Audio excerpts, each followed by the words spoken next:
Hello everyone, I am Arpita. Welcome to room to geography. तो आज हम डिस्कस करेंगे a very important topic of biosphere reserve, that is world network of biosphere reserve. तो हम biosphere reserve का जो video हमने बनाया था उस पे world network of biosphere reserve के बारे में हमने थोड़ा सा इंफॉर्मेशन वहाँ पे दिया है, बट यहाँ पे हमने ब्रॉडली इसको डिस्कस करेंगे। ठीक है, कितने सारे world network of biosphere reserve के अंदर इंडिया का कितने सारे बायोस्फीयर रिजर्व है एंड वर्ल्ड नेटवर्क में कितने सारे हैं, सभी हम यहाँ पे डिस्कस करेंगे। तो चलिए शुरू करते हैं आज का टॉपिक। एट फर्स्ट मैं यही बोलूँगी कि ये जो टॉपिक है ये बहुत ही इंपॉर्टेंट एक टॉपिक है। इधर से बहुत सारे इंपॉर्टेंट क्वेश्चन हो सकते हैं, तो आप ध्यान से इस टॉपिक को समझिए एंड पढ़िए। ठीक है, At first, the World Network of Biosphere Reserve of the MAB program, मतलब Man and Biosphere Program, जिसके बारे में हमने पिछले वीडियो में डिस्कस किया है, consist of a dynamic and interactive network of sites of excellence. World Network of Biosphere Reserve जो है वो Man and Biosphere Program का ही पार्ट है। ये world network of biosphere reserve ये मेनली क्या है, dynamic and interactive network of sites of excellence. ये एक बहुत ही इंटरेक्टिव नेटवर्क है, dynamic and interactive network of sites of excellence. It foster harmonious integration of people and nature for sustainable development through participatory dialogue, knowledge sharing, poverty reduction, human well-being improvement, respect for cultural value। तो यहाँ पे क्या होता है, harmonise होता है and integration of people and nature. People and nature in दोनों के बीच में इंटरेक्ट होता है यहाँ पे, किस लिए, for sustainable development through participatory dialogue, knowledge sharing, मतलब पीपल जो है वो अपना नॉलेज शेयर करता है जिसके थ्रू सस्टेनेबल डेवलपमेंट हो सके, सस्टेन यूज हो सके फॉरेस्ट का, उसलिए नॉलेज जो है उसका है वो शेयर करते हैं। पॉवर्टी रिडक्शन, ये पॉवर्टी भी रिडक्ट करते हैं क्योंकि यहाँ पे फॉरेस्ट से बहुत सारी चीज़ें आते हैं, नॉन टिम्बर फॉरेस्ट प्रोडक्ट जो है बहुत सारी चीज़ें होता है जो यहाँ का जो लोकल पीपल है उनका नीड्स मीट करते हैं। ह्यूमन वेलबींग इम्प्रूवमेंट, ह्यूमन का जो वेलबींग है, सोशल वेलबींग है वो भी इम्प्रूव करता है।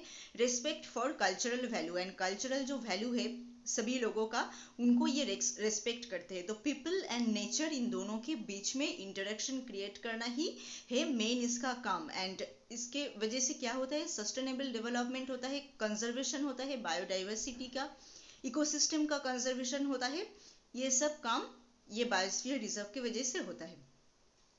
The network is one of the main international tool to develop and implement sustainable development approach in a wide array of context।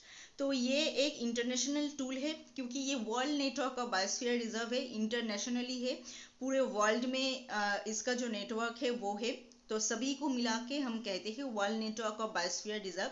तो इसलिए ये एक इंटरनेशनल टूल हुआ।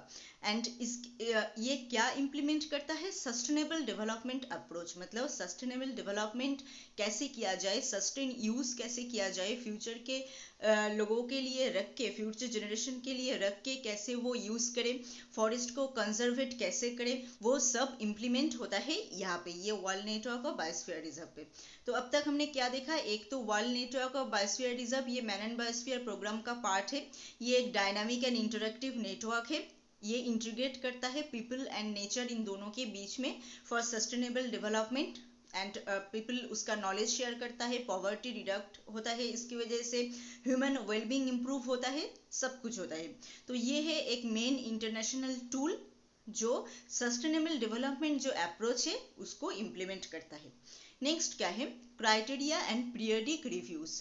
क्राइटेरिया क्या क्या है जिसके वजह से कोई एक साइट जो है वो world network of biosphere reserve में जा पाएंगे। Article 4 of the statutory framework of the world network of biosphere reserve. तो world network of biosphere reserve का जो स्टैट्यूटरी फ्रेमवर्क है उसका आर्टिकल 4 में ये क्राइटेरिया क्या क्या है वो सब दिया गया है। जैसे biosphere reserve defines general criteria for an area to be qualified for designation as a biosphere reserve as follows. तो कोई एक एरिया समझो है, ऐसे ही पड़े है, उसको आप क्यों बायोस्फीयर रिजर्व के अंडर आप उसको इंक्लूड करेंगे, क्यों, उसके अंदर क्या क्या जनरल क्राइटेरिया होना चाहिए जिसकी वजह से उसको आप biosphere reserve as a biosphere reserve उसको आप डिजाइन करोगे, एंड बायोस्फीयर रिजर्व के अंदर वो जाएगा क्यों, कौन कौन से क्राइटेरिया के वजह से। वो है यहाँ पे, it should encompasses a mosaic of ecological system representative of major biogeographic region including a gradation of human intervention। ठीक है, ये रिप्रेजेंट करेगा बहुत बड़ा एक इकोलॉजिकल सिस्टम, ये रिप्रेजेंट करेगा बायोजियोग्राफिक रीजन होगा, ये एक कोई ह्यूमन लोग जो है वो इन्वेंट करेगा इसको। तो ये मेनली एक इकोलॉजिकल सिस्टम होना चाहिए, इस पे बायोजियोग्राफिक रीजन होना चाहिए जो इसको रिप्रेजेंट करे। It should provide an opportunity to explore and demonstrate approaches to sustainable development on a regional scale. तो ये क्या प्रोवाइड करेगा? Opportunity to explore and demonstrate approaches to sustainable development, मतलब इस जगह पे सस्टेनेबल डेवलपमेंट अप्रोच जो है उसको यहाँ पे एक्सप्लोर करना है, डेमोन्स्ट्रेट करना है, तभी जाके वो ये बायोस्फीयर रिजर्व के अंदर जा पाएगा। मतलब यहाँ पे जो फॉरेस्ट है उनका सस्टेन यूज हो रहा है, सस्टेनेबल डेवलपमेंट अप्रोच जो है वो फॉलो कर रहा है, तब जाके वो फॉरेस्टेड या बायोस्फीयर रिजर्व के अंदर कैटेगराइज होगा। नेक्स्ट क्या है? It should have an appropriate size to serve the 3 function of biosphere reserve: conservation, development and logistic support. हमने बायोस्फीयर रिजर्व के जो वीडियो हमने बनाया है वहाँ पे हमने इन डिटेल इन सब के बारे में डिस्कस किया है। तो जो फंक्शन है बायोस्फीयर रिजर्व का वो भी हमने वहाँ पे डिस्कस किया है डिटेल में, आप उस वीडियो में देख लेना। तो बायोस्फीयर रिजर्व का जो 3 मेन फंक्शन है, कंजर्वेट करना, डेवलप करना उस एरिया का, एंड लॉजिस्टिक सपोर्ट मतलब कोई रिसर्चर, नॉलेज गेन जो लोग है उन लोगों का सपोर्ट रहना चाहिए। अगर वो लोग नहीं रहेगा तो आपको सस्टेनेबल डेवलपमेंट अप्रोच के बारे में बताएगा कौन, मतलब इसके बारे में आपको इन्फॉर्मेशन देगा कौन? तो इसलिए लॉजिस्टिक सपोर्ट आपको यहाँ पे रहना चाहिए। तो 3 फंक्शन जो है बायोस्फीयर रिजर्व का, एक है कंजर्वेशन, मतलब फॉरेस्ट एरिया, कोई भी जो एरिया जिसे हम as a biosphere reserve categorise कर रहे हैं तो उसको कंजर्वेट करना, उस एरिया को डेवलप करना, एंड लॉजिस्टिक सपोर्ट, ये 3 फंक्शन हो पाए ऐसा एक एरिया को आपको चुनना है for biosphere reserve. It should include this function through appropriate zonation, recognising core, buffer and outer transition area. तो जोनेशन के बारे में भी हमने बायोस्फीयर रिजर्व के वीडियो में पूरे इन डिटेल में डिस्कस कर दिया है। तो जोन जो होता है, एक है कोर जोन जो बिल्कुल मिडिल का जोन है, कोर एरिया का साइड का जो एरिया है वो है बफर जोन, एंड उनके साइड का जो एरिया है वो है ट्रांजिशन जोन। तो ऐसा कोई एरिया आपको चूज करना है जहाँ पे ये जोनेशन जो है अच्छे से रिकॉग्नाइज हो सके, मतलब कोर, बफर, ट्रांजिशन ऐसे अलग अलग करके जोन उस जगह पे रहे, ऐसा एक एरिया आपको चुनना है for as a biosphere reserve. Organisational arrangement should be provided for the involvement and participation of public authorities।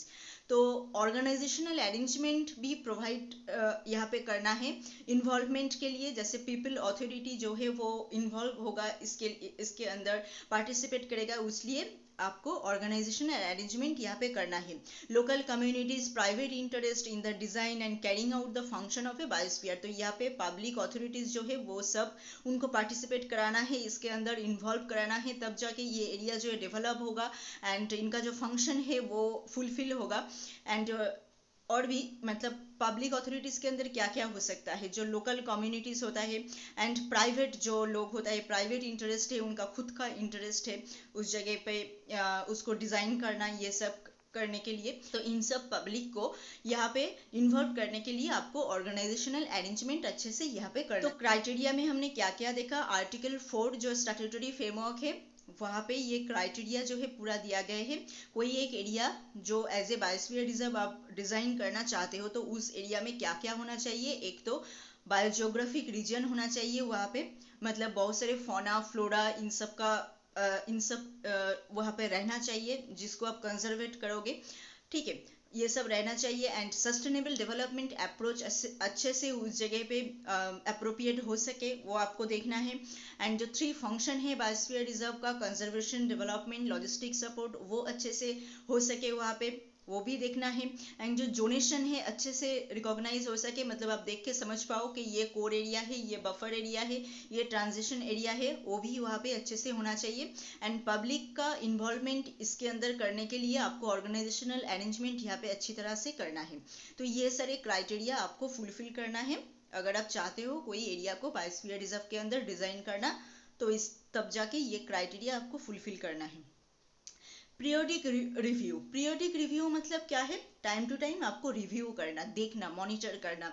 नहीं तो क्या होगा, अब कोई एक टाइम पे अगर बायोस्फीयर रिजर्व बनाओगे और कभी भी उसके तरफ नहीं देखोगे, तब क्या होगा? कुछ भी होगा वहाँ पे, वहाँ का जो लोग है वो अच्छी तरह से काम नहीं करेगा, क्योंकि कोई देखने वाले नहीं यहाँ पे, तो इसलिए कोई काम नहीं करेगा। तो इसलिए टाइम टू टाइम आपको रिव्यू करना है, मॉनिटर करना है, उस जगह पे क्या क्या इम्प्रूवमेंट हो रहा है, इम्प्रूवमेंट करने के लिए क्या क्या चीज़ चाहिए, इन सब के लिए आपको पीरियोडिक रिव्यू करना है। तो आर्टिकल 9 में ये पीरियोडिक रिव्यू के बारे में दिया गया है। तो वहाँ पे क्या है? The status of each biosphere reserve should be subject to a periodic review every 10 years based on a report prepared by the concerned authorities on the basis of the criteria of Article 4। तो article 4 में जो सब criteria दिया गया है उसके ऊपर base करके रिपोर्ट बनाएगा, यहाँ का जो अथॉरिटीज है वो सब रिपोर्ट बनाएगा। उस रिपोर्ट के मुताबिक यहाँ पे every 10 years पीरियोडिक रिव्यू होगा, ठीक है। आफ्टर 10 ईयर्स उस जगह पे रिव्यू होगा, क्या क्या इम्प्रूवमेंट हो रहा है, एंड जो सब क्राइटेरिया दिया गया था वो सब वहाँ पे मान रहे कि नहीं, ये सब वहाँ पे दिखा जाएगा पीरियोडिक रिव्यू में। तो आपको समझ में आ गया क्राइटेरिया क्या क्या है एंड कितने साल के गैप में यहाँ पे पीरियोडिक रिव्यू करना है, वो भी यहाँ पे है। नेक्स्ट क्या है? Withdrawal of biosphere reserve. अगर कोई भी बायोस्फीयर रिजर्व को आपने डिजाइन किया as a biosphere reserve and उसको आप विड्रॉ करना चाहते हो कि उस जगह को आप और बायोस्फीयर रिजर्व एज ए आप मानना नहीं चाहते हो, मतलब बायोस्फीयर रिजर्व से उसको हटाना चाहते हो, तब जाके उनका प्रोसेस क्या क्या है वो भी हो सकता है। मतलब ऐसा नहीं कि कोई एक जगह को आप बायोस्फीयर रिजर्व मान लिया है तो इसका मतलब जिंदगी भर वो एज ए बायोस्फीयर रिजर्व रहेगा, ऐसा नहीं। कभी भी आप उसको विड्रॉ भी कर सकते हो अगर वो उसका जो क्राइटेरिया वगैरह है वो सब नहीं मान सकते हैं एंड टाइम के लिए अडप्ट नहीं कर पाते हैं। मतलब जितना टाइम जाते हैं उनके साथ साथ जो बहुत सारे इम्प्रूवमेंट आते हैं, नए नए चीज़ आते हैं, उनको अडप्ट नहीं कर पाता है, तब जाके वो बायोस्फीयर रिजर्व विड्रॉ हो जाएगा। Should a state wish to remove a biosphere reserve under its jurisdiction from the network, it is notifies the international MAB secretariat। तो इंटरनेशनल जो मैरन बायोस्फीयर का जो सेक्रेटेरिएट है उनको आपको नोटिस करना है कि आप कोई एक बायोस्फीयर रिजर्व को हटाना चाहते हो, विड्रॉ करना चाहते हो। तो स्टेट जो स्टेट ये करेगा उन स्टेट को नोटिस देना है इंटरनेशनल MAB सेक्रेटेरिएट को, ठीक है। 45 sites withdrawn from the world network of biosphere reserve by 9 countries. तो 2018 तक अगर आप देखोगे तो 45 साइट से ऐसा जो world network of biosphere reserve से उनको विड्रॉ किया गया है from 9 countries। 45 sites withdrawn from the world network of biosphere reserve by 9 countries। तो 9 countries से 2018 तक 45 sites को ऐसे वर्ल्ड नेटवर्क और बायोस्फीयर रिजर्व के लिस्ट से हटाया गया है, क्योंकि मेनली 1980s 1970s में जो सब बायोस्फीयर रिजर्व बनाया गया था उनको ही हटाया गया है, क्योंकि वो सब अब आके 2000 मतलब 17-18 में आके जो नए नए जो क्राइटेरिया है, नए नए जो इम्प्रूवमेंट है उनके साथ वो अडॉप्ट नहीं कर पा रहे हैं, तो इसलिए वो पुराना जो बायोस्फीयर रिजर्व है उनको हटा दिया गया है, ठीक है। मेनली तो यहाँ पे आपको ये याद रखना है कितना विड्रॉ हुआ है 45 साइट्स विड्रॉ हुआ है फ्रॉम 9 कंट्रीज, ठीक है। 9 कंट्री से 45 साइट्स विड्रॉ हो गए हैं। नेक्स्ट क्या है? World network of biosphere reserve promotes north south and south south collaboration. तो north south and south south जो कोलाबोरेशन है ये प्रोमोट करता है world network of biosphere reserve. यहाँ पे कितने सारे बायोस्फीयर रिजर्व है वर्ल्ड में? 134 कंट्रीज में 738 बायोस्फीयर रिजर्व है। तो ये बहुत ही इंपॉर्टेंट एक टॉपिक है। यहाँ पे 738 बायोस्फीयर रिजर्व है 134 कंट्री में एंड 22 ट्रांसबाउंडरी साइट है। They are distributed as follows. तो 30 अफ्रीका में क्या है? 33 कंट्रीज के अंदर है 90 साइट्स, ठीक है। अरब स्टेट में 14 कंट्रीज के अंदर है 36 sites and Asia and Pacific इनके अंदर है हमारा इंडिया, क्योंकि वो एशिया के अंदर है इसलिए 24 कंट्रीज में 172 sites. Europe and north America में 41 कंट्रीज में 308 sites and Latin America and the Caribbean में 22 कंट्रीज में है 132 साइट्स। तो इसको अगर आप प्लस करोगे यहाँ पे तो 738 बायोस्फीयर रिजर्व निकलेगा, एंड कंट्रीज को अगर आप प्लस करोगे तो 134 कंट्रीज निकलेगा। तो टोटल है 134 कंट्रीज जिसके अंदर है 738 biosphere reserve and 22 transboundary site. ट्रांसबाउंडरी मतलब दोनों कंट्री के बाउंड्री एरिया में वो बायोस्फीयर रिजर्व जो है सिचुएटेड है, ऐसा बायोस्फीयर रिजर्व है 22। अफ्रीका के अंदर है 90 साइट्स 33 कंट्री में। अरब स्टेट के अंदर है 36 साइट 14 कंट्रीज में। एशिया एंड द पैसिफिक जो एरिया कंट्रीज है उसमें है 172 साइट्स 24 कंट्रीज में। यूरोप नॉर्थ अमेरिका में 308 साइट्स 41 कंट्रीज में। लैटिन अमेरिका कैरिबियन में 22 कंट्रीज 132 साइट्स में। ठीक है, तो ये पार्ट है सबसे इम्पोर्टेंट पार्ट यहाँ पे, ये जो एरिया है, ये जो स्लाइड क्या है। Next regional and inter regional network. तो ये तो गया पूरा वर्ल्ड नेटवर्क कितना है वर्ल्ड में, एंड रीजनल वाइज कितने सारे नेटवर्क है, मतलब अफ्रीका में कितने सारे है रीजनल नेटवर्क है, वो सब अब हम डिस्कस करेंगे। तो अफ्रीका में the African BRN biosphere reserve network, BRN का फुल फॉर्म है बायोस्फीयर रिजर्व नेटवर्क, जिसको हम अफ्री MAB इस नाम से जानते हैं। अफ्रीकन जो बायोस्फीयर रिजर्व नेटवर्क है वाज क्रिएटेड इन 1996। इस साल में ये क्रिएट हुआ था। 33 अफ्रीकन कंट्रीज लेके ये बना था। Aim at promoting regional cooperation in the field of biodiversity conservation and sustainable development through transborder project. तो मेन एम तो जो एवरी बायोस्फीयर रिजर्व है सबका ही मेन एम यही है, बायोडाइवर्सिटी कंजर्वेशन सस्टेनेबल डेवलपमेंट। ठीक है, ये है मेन एम।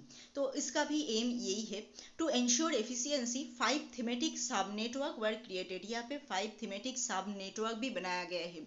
तो वो क्या क्या है, zoning and improving biosphere reserve functioning एक, biosphere reserve and local communities stake holder ये दूसरा, तीसरा है participation and income sharing, fourth है transboundary biosphere reserve and fifth है logistic support function of biosphere reserve. तो ये 5 थीमेटिक सब नेटवर्क यहाँ पे बनाया गया है। तो अफ्रीका का जो रीजनल नेटवर्क है वो क्रिएट हुआ है कब, 1996 में 33 अफ्रीकन कंट्री से इनके अंदर, एंड यहाँ पे 5 थीमेटिक सब नेटवर्क यहाँ पे बनाया गया है। मतलब ये एम अच्छे से फुलफिल हो पाए इसलिए ये 5 थीमेटिक सब नेटवर्क यहाँ पे बनाया गया है। नेक्स्ट क्या है, अरब स्टेट। अरब स्टेट का जो रीजनल नेटवर्क है, अरब का जो बायोस्फीयर नेटवर्क है उसे हम अरब MAB इस नाम से जानते हैं। ये लॉन्च हुआ है 1997 में, रिप्रेजेंट करता है 18 अरब कंट्रीज को रिप्रेजेंट करता है। इनका भी ऑब्जेक्टिव है यहाँ पे क्या, to promote cooperation between Arab national and MAB committees, strengthen the MAB programme. तो अरब नेशनल एंड मैरन बायोस्फीयर जो कमिटीज है इन दोनों के बीच में कोऑपरेशन बनाना है यहाँ का मेन ऑब्जेक्टिव है, एंड MAB प्रोग्राम जो है मैरन बायोस्फीयर प्रोग्राम उनको और भी स्ट्रेंथ देना, उनको और भी अच्छा बनाना, वो है इसका काम। तो ये लॉन्च हुआ है 1997 में, एंड इसके अंदर कितने सारे कंट्रीज है, 18 अरब कंट्रीज है। ठीक है, एंड एशिया इसके बाद क्या है, तो अब तक हमने देखा अफ्रीका, उसके बाद देखा अरब, अब देखेंगे अब एशिया एंड द पैसिफिक। यहाँ पे 4 रीजनल नेटवर्क है अलग अलग से एशिया एंड पैसिफिक के अंदर। तो एट फर्स्ट क्या है, the east Asian biosphere reserve network. East Asian biosphere reserve जो नेटवर्क है वो लॉन्च हुआ है 1994 में। तो यहाँ पे अलग से 4 रीजनल नेटवर्क है, एक एक करके हम डिस्कस करेंगे सभी को। एट फर्स्ट जो है ईस्ट एशियन बायोस्फीयर रिजर्व वो लॉन्च हुआ है 1994 में। इसके अंदर कौन कौन से कंट्री है, एक तो है मतलब ईस्ट एशियन जो कंट्री है वो सब है इसके अंदर, China, Korea, Japan, Kazakhstan, Mongolia, the Republic of Korea, Russia federation, ये सब। Secretariat of EABRN east Asian biosphere reserve network is provided by the UNESCO office in Beijing. ठीक है, तो इनका जो सेक्रेटेरिएट जो होगा वो यूनेस्को का जो ऑफिस है बेजिंग में वो प्रोवाइड करेगा यहाँ पे। तो एशिया एंड पैसिफिक में हम देखेंगे 4 रीजनल नेटवर्क। एक तो गया ईस्ट एशियन बायोस्फीयर रिजर्व जिसके अंदर ईस्ट एशिया का जो कंट्री है वो सब है, एंड ये लॉन्च हुआ है 1994 में। नेक्स्ट है the Pacific man and the biosphere network. तो यहाँ पे इसको हम शॉर्ट फॉर्म में क्या कहते हैं, Pac MAB, Pacific man and biosphere network. ये क्रिएट हुआ है 2006 में। Consist of the federated state of Micronesia, Kiribati, Palau, Papua New Guinea, Samoa and Tonga, ये सब जो स्टेट है ये सब लेके ये बना है। The network serve as a vehicle for exchange and cooperation among new and emerging biosphere reserve. ये नेटवर्क क्या करते हैं, जो नए नए जो बायोस्फीयर रिजर्व यहाँ पे जुड़ रहे हैं उनके अंदर कोऑपरेशन करता है एंड एज ए व्हीकल ये काम करता है।